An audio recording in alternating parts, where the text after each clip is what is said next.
घमंड किस बात का? महाकवि कालिदास बीच रास्ते में थे, उनको बहुत जोर की प्यास लगी।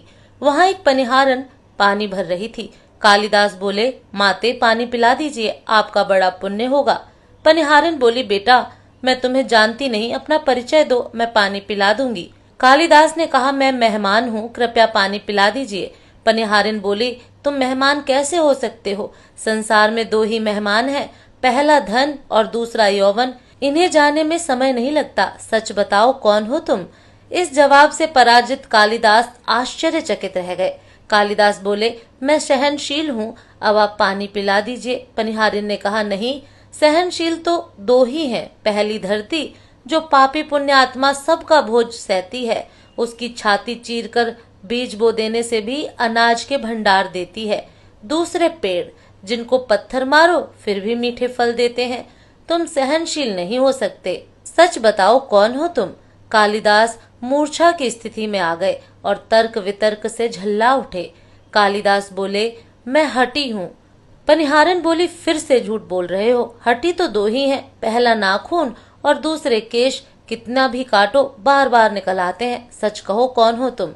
कालिदास अपने आप को अपमानित और पराजित हो चुके थे। कालिदास ने कहा, फिर तो मैं मूर्ख ही हूँ। पनिहारिन ने कहा, नहीं, तुम मूर्ख कैसे हो सकते हो? मूर्ख दो ही हैं, पहला राजा, जो बिना योग्यता के भी सब पर शासन करता है, और दूसरा दरबारी पंडित, जो राजा को प्रसन्न करने के लिए गलत बात पर भी तर्क करके उसको सही सिद्ध करने की चेष्टा करता है। यह बात सुनने के बाद कालिदास कुछ बोल न सका और वह इस स्थिति में वृद्धा महिला पनिहारन के पैर पर गिर पड़े और पानी पीने की याचना में गिड़गिड़ाने लगे। वृद्ध महिला ने कहा, उठो वत्स। आवाज सुनकर कालिदास ने ऊपर देखा तो साक्षात माता सरस्वती वहां खड़ी थी। कालिदास पुनः नतमस्तक हो गए। माँ ने कहा, शिक्षा से ज्ञान आता है, ना कि अहंकार से।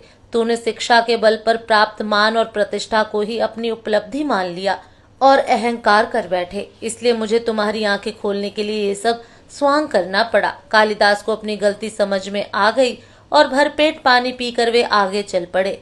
इसीलिए कहते हैं, विद्वता पर कभी घमंड ना करें। घमंड विद्वता को नष्ट कर देता है।